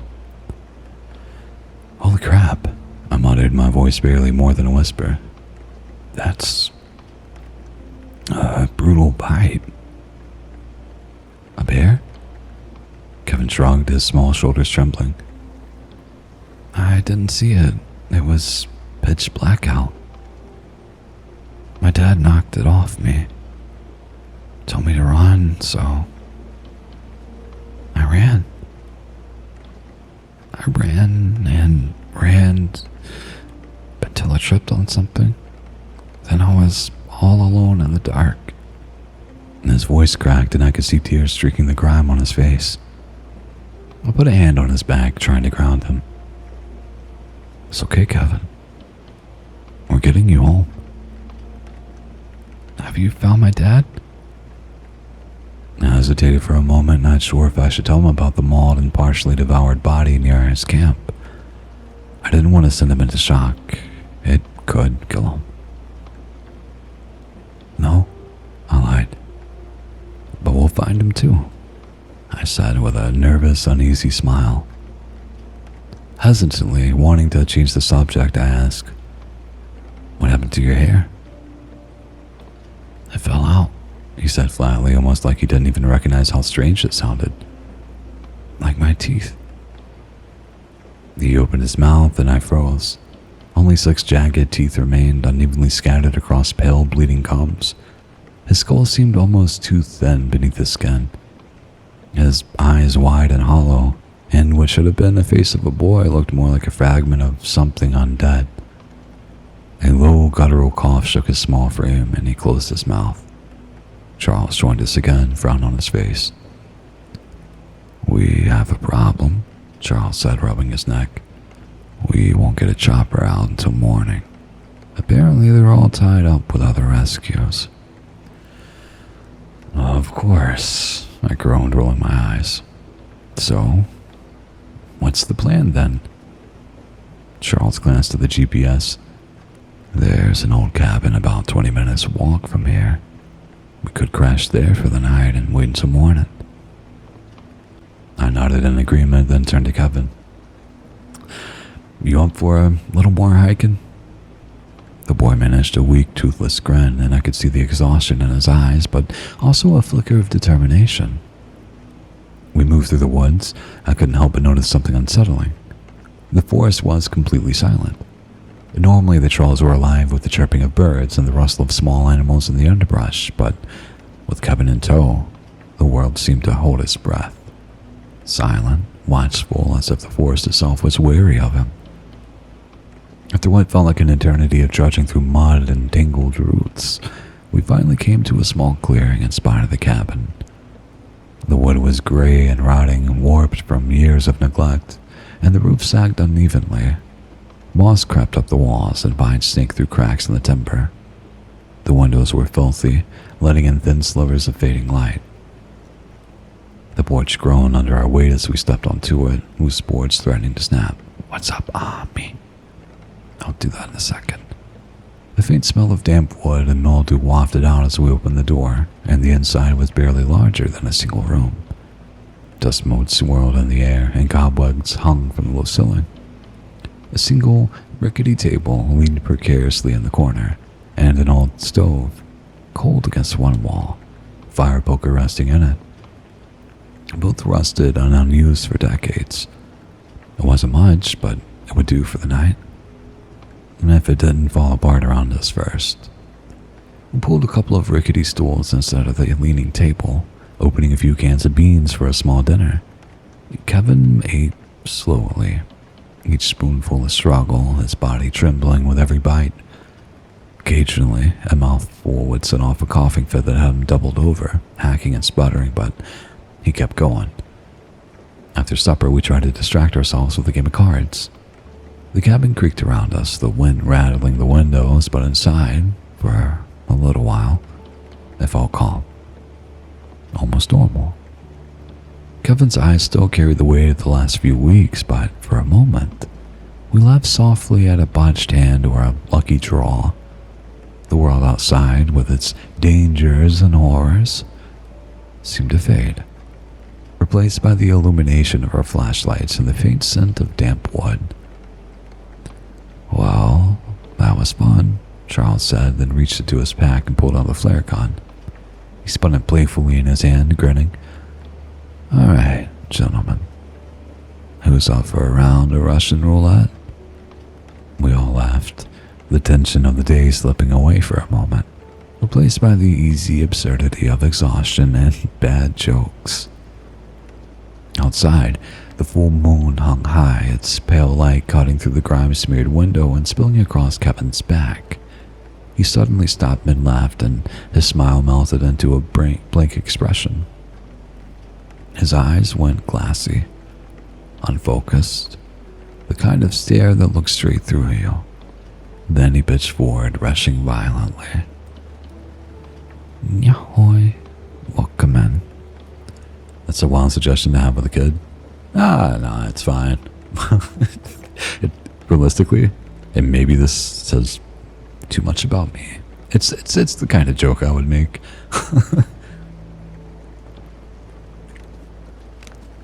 Thank you. Oh, I didn't do the thing, Amy. I took the drink, but I didn't do the thing. Let's have this up together.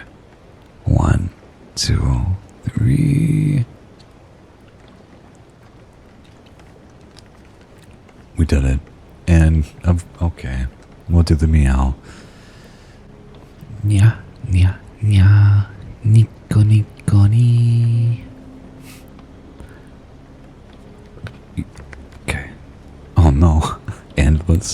Let's have a sip together too. 1, 2, 3. Yeah, I guess so, Emmy. More meow. Nya, nya, nya. Nico, nico, ni. The first wave hit the floor with a wet splash, splattering across his cards and the worn planks of the hut. The sour stench of half-digested beans filled the camp space almost instantly.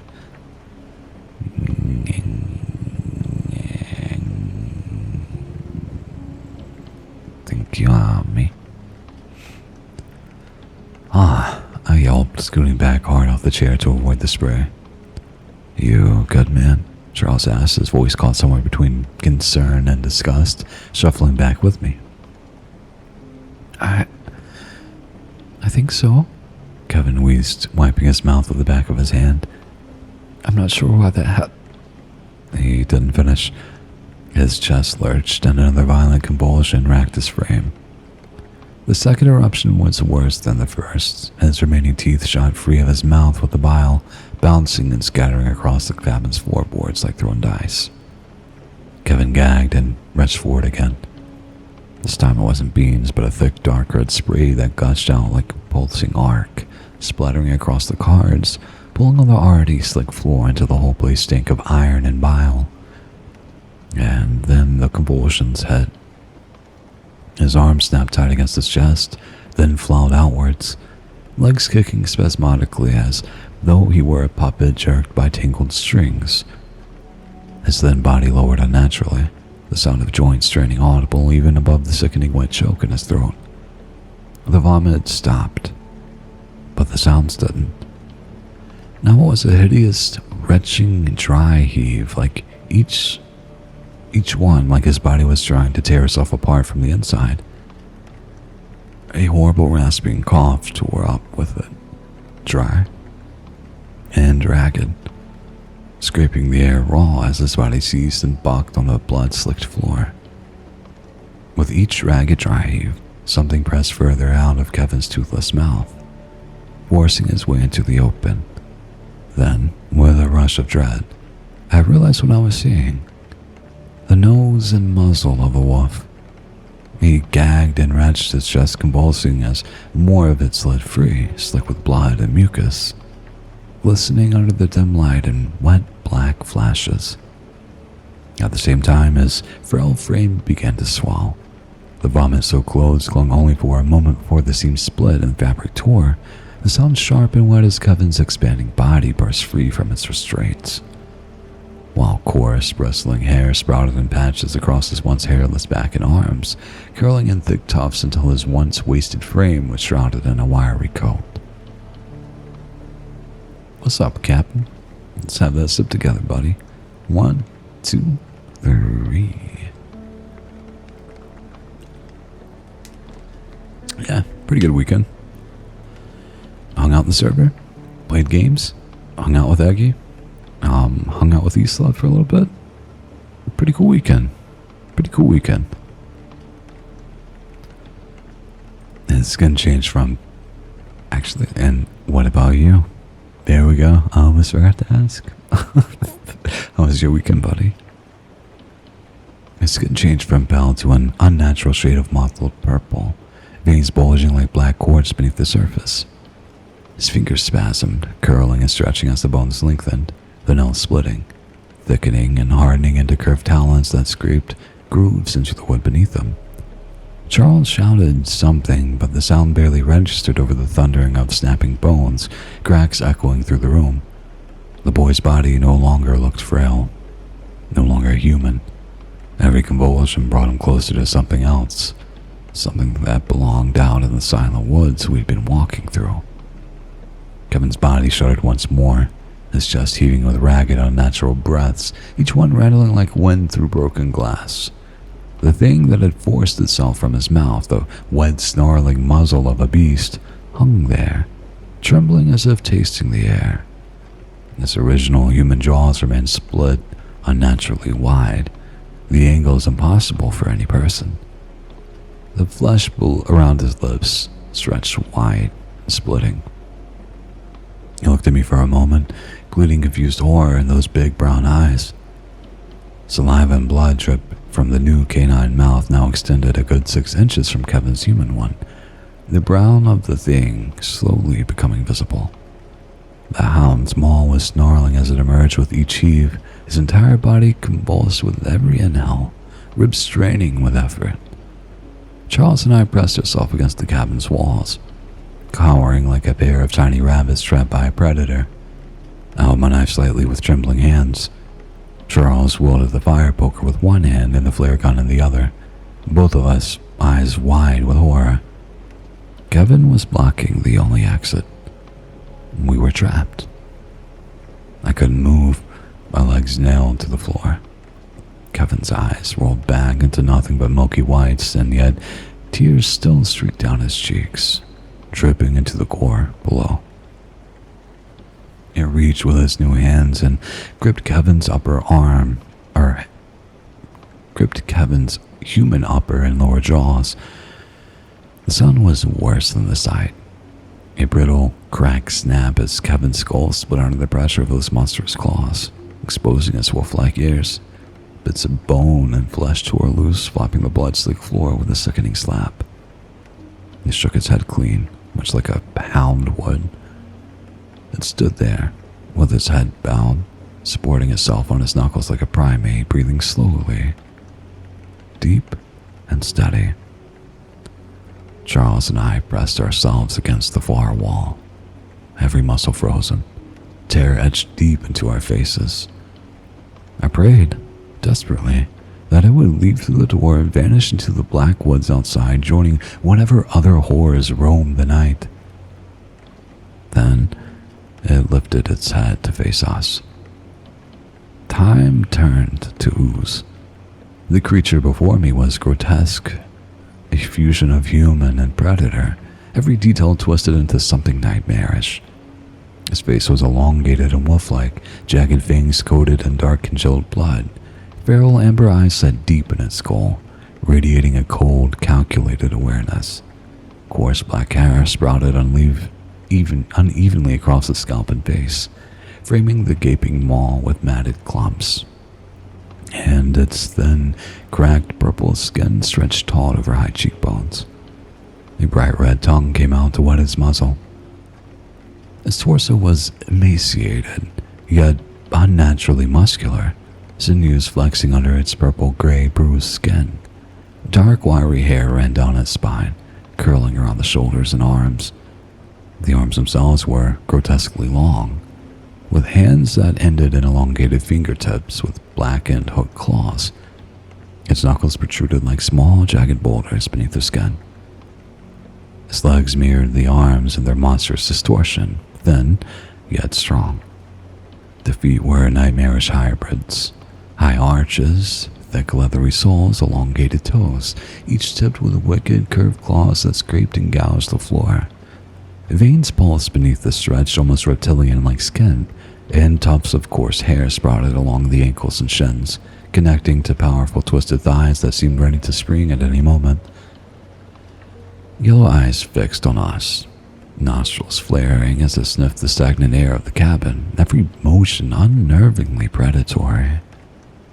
My heart hammered in my chest, each beat deafening in the tense silence. Its upper lip curled back, exposing jagged yellow teeth, and gleamed in the dim light of the flashlights. A low, guttural snarl rumbled from deep in his throat, a sound both animal and disturbingly human. Then it lunged. It zeroed in on Charles first, no doubt seeing the larger man as the greater threat. Charles swung the fire poker with all his strength, but the creature twisted just out of reach. Before he could recover, Kevin slammed into him like a linebacker, sending Charles crashing against the wall with a sickening thud, a flare gun flung from his hands, flying across the cabin space. I reacted instantly, swinging the knife with everything I had, striking the beast on its upper back. It let out a guttural, pained grunt, staggering for just a moment, but then it retaliated. Its massive claws shot out like jagged blades, raking across my chest with brutal force. The impact threw me backwards, my body hitting the floor with a bone-jarring smack as pain seared through me. The beast lunged at Charles again, its massive bulk pinning him into the floor. Its jaws clamped down on his left shoulder with a sickening crunch. Charles screamed, thrashing wildly. He swung out desperately with a fire poker, striking Kevin in the ribs. A sharp, pained shriek echoed from the creature as it staggered back, but only briefly. Before he could recover, the beast struck with lightning speed. One of its enormous claws shot down, sinking deep into his upper stomach.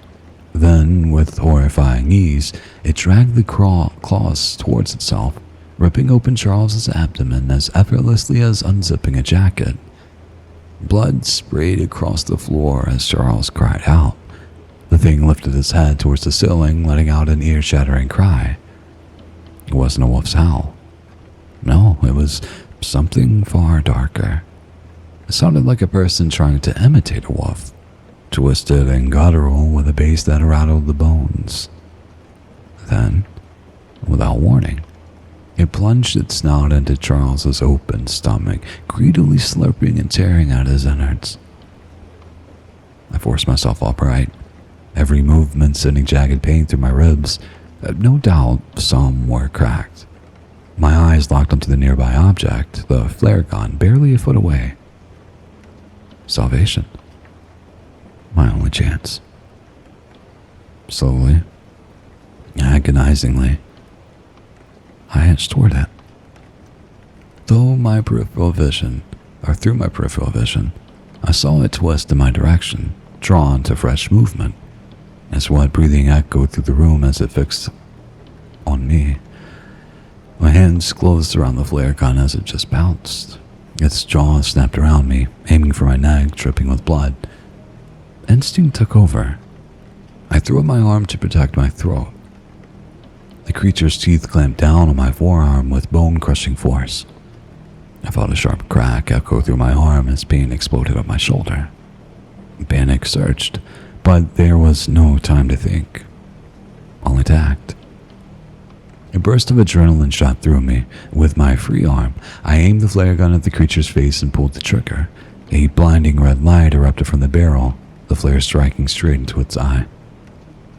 It yelped, releasing my arm, and clawed desperately at its eye, trying to remove the burning projectile. Flames quickly caught, looking across its hairy face, turning the creature's head into a writhing fireball. Wails of pain echoed through the hut as it thrashed violently.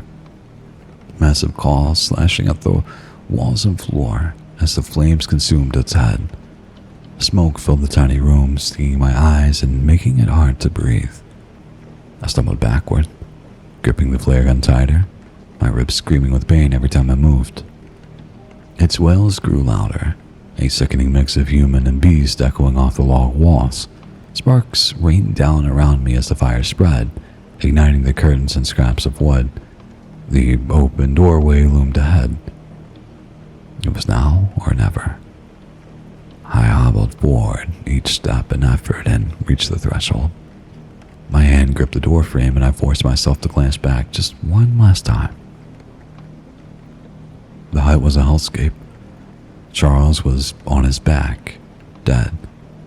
Huge hole in his gut, face twisted in agony, gaze fixed on the now flaming roof. The wolf thing writhed on the floor, thrashing desperately, trying in vain to extinguish the fire that completely consumed it now. Its anguished howls echoed through the dark woods, a terrifying symphony of fury and pain. Smoke curled into the night air as I stepped out, gasping for a fresh air, the scent of burning hair, charred flesh, and popping fat lingering in the air. I only got a couple of feet from the cabin before I fell to my side. I grunted in pain as I collapsed, rolling onto my back. The night sky stretched endlessly above me, the full moon hanging heavy and ominous, casting pale light over the burning structure. My vision blurred, pain radiating through my body, and slowly, I felt myself slipping away. All that remained was the oppressive roar of flames and the entire stillness of the forest beyond, pressing in from all sides as I succumbed to blissful unconsciousness. It was morning when I stirred awake. For a moment, disorientation clouded my mind. I didn't know where I was, then reality hit me like a crashing wave. Useless Gatu went to a marching band event and played a bunch of Pokemon. Nice. Marching band sounds rough, but Pokemon, at least the early ones, sounds pretty cool. And Firehawk, let's have that sip together, buddy. It's nice to see you again. 1, 2, 3. Thank you. Useless decent, mostly just worked on art projects. Nice. Nice. What's up, Oni? We're near the end of this story. I moved slowly, expecting pain, but to my astonishment, there was none. My arm, where the beast had bitten me, had a good-sized scar of a bite mark, similar in shape to a dog bite, but it looked almost completely healed, as if months had passed. Tentatively, I pulled up my shredded shirt and examined the deep claw marks on my chest. Even those injuries, which I remembered as raw and agonizing, but this too looked months old. A gnawing hunger gripped me, sharper and more insistent than anything I had ever felt before. My stomach churned, aching, demanding satisfaction. I hadn't realized how ravenous I truly was until now. I forced myself to my feet and surveyed the hut. The roof had collapsed in places, walls reduced to smoldering beams, the entire structure a blackened ruin. Amazingly, the fire hadn't spread to the surrounding forest. The flame had somehow consumed themselves and died out, leaving an eerie silence in their wake. I moved cautiously towards the scorched remains, scanning for any sign of life. My gaze fell on something large, sprawled among the embers. Canine jaws, now completely blackened, jutted grotesquely from a twisted body contorted with the agony of death. Smoke curled around it, carrying the acrid stench of burnt flesh, making my stomach grumble with hunger. I continued surveying the ruins when my eyes fell on another figure. Charles still lay on his back, his face completely burned away, arms resting limply at his sides. I wanted to kneel, to bury him properly, to mourn my friend. But my body's gnawing hunger forced my attention elsewhere. Survival demanded that I search for food before grieving the dead. I shifted through the debris, desperate for anything to devour, a morsel, a crumb, anything. I lifted a charred beam of wood, and beneath it, I spotted a backpack, the one that belonged to Charles. As I hoisted it up, the bag ripped open in the process, spilling its content across the blackened floor. A GPS, satellite phone, and a granola bar. Driven by hunger, I ripped open the packaging on the food and shoved it into my mouth. A sharp, stabbing pain shot through my jaw. I yanked the bar free and stared in shock. Two of my teeth were embedded in it. I lifted my hand to my mouth, filling the gaping void of where two upper teeth had been. My eyes widened, and my pulse raced uncontrollably. I ran my fingers through my hair, trying to steady myself. And to my horror, a large clump came loose in my hand, tumbling to the scorched floor. Whatever Kevin had been inflicted with, disease, curse, I didn't know. I now felt it coursing through me. I was going to turn into a monster. My world swam. Nausea clawed at my stomach and I bent forward, head between my knees, expecting to vomit. I evaluated my situation. I was infected. I would turn. If I got rescued, I would kill. Anyone. Everyone. Kevin hadn't recognized us when he transformed. I doubt I would be any different. I wouldn't be able to control myself. I couldn't live with the idea of hurting anyone. I pressed my palms to my face, trying to will away the inevitability. There had to be a choice, a loophole, something I could do to survive without condemning everyone around me. But there wasn't. Not anymore. I had to die.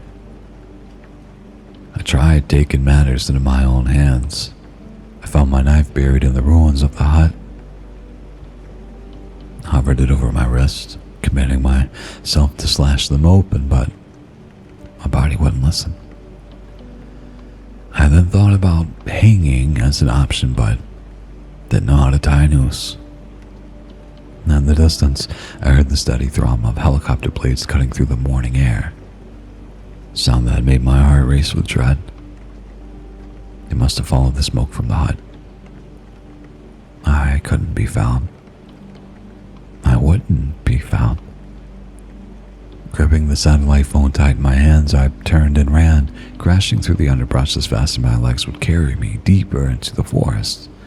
Branches clawed at my arms and face, roots caught at my boots, but I didn't stop. The sound of the helicopter faded, growing fainter with each pounding step until it was swallowed by the vast silence of the woods. After what felt like forever, 30 minutes, maybe more, I finally stopped. My chest heaved, breath rasping in my throat, sweat slicking my skin. I could still feel the faint hum of the phone in my grip. They'd trace the signal eventually, but out here, in the deep woods, they'd never be able to land. That's when I decided to type this out on the satellite phone. The connection is garbage, and packing it out letter by letter is agonizingly slow, but it's not like I have anything better to do. I have no doubt there will be another full moon tonight, and when it rises, I'll change. Just like Kevin did. What keeps gnawing at me isn't the if, but the how. Will I still be in here, reveling in the carnage I cause? Or will I be shoved into the dark, locked in the passenger seat, forced to watch through someone else's eyes as I become nothing but hunger and teeth and claws? The waiting is worse than dying. The sun is sinking behind the mountains now, dragging the light with it.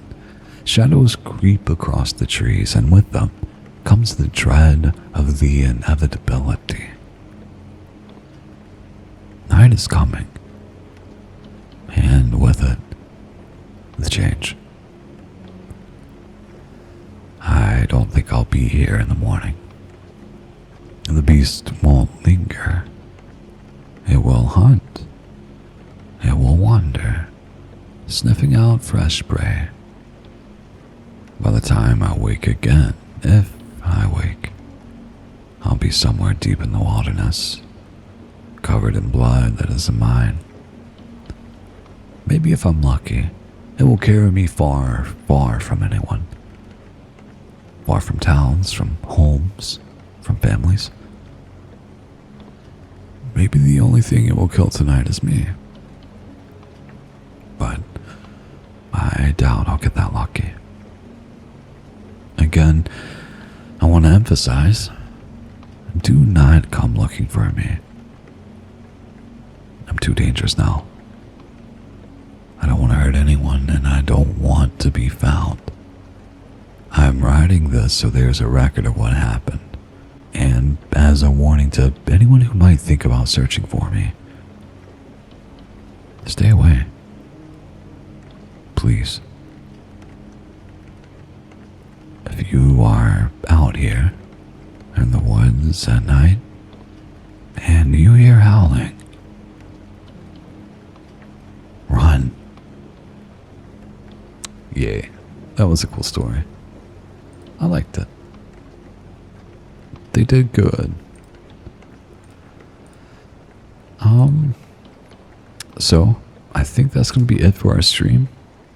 Very quickly, if you, I think after, or as I end, that wasn't right, whatever. I'm gonna end stream and play Monster Hunter until Eki's ready for lunch. So roughly an hour. I'll be in the server. I don't know if I already said that. I think I did. But if you want to become a member on Ko-Fi, you get some access to members only ASMR. There's also free ones on there if that's your thing. And yeah, you also get Discord access. So if you're in the Discord and you want to hang out, I'll be doing that after I end stream.